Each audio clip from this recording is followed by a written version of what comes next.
another story, and this will be our out there today. We told you about this one previously. You've got to pay attention to this volcano in the Canary Islands that's exploding right now, and it's now entered its explosive phase. And if you go out there and search for it, you'll see some pretty powerful videos of some of the explosions.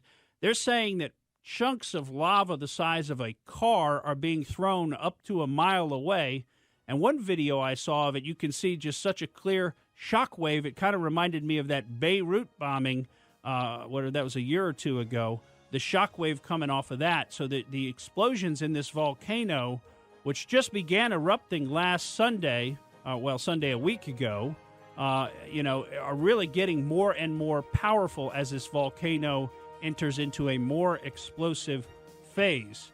The surveillance carried out since the beginning of the eruptions recorded the highest energy activity so far just last Friday.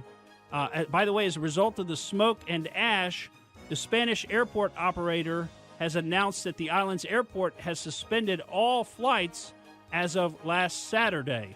So this is really taking on a new dimension. It's something you got to keep watching and go back and read about Krakatoa and wonder what could be coming. I'm Morgan Streetman, and that's the way I see it. Thank you for listening to the Morgan Streetman Show. We hope you enjoyed what you heard, and if you did, please click like and subscribe to help us out. And remember that we recommend that you exercise your brain at least once a week.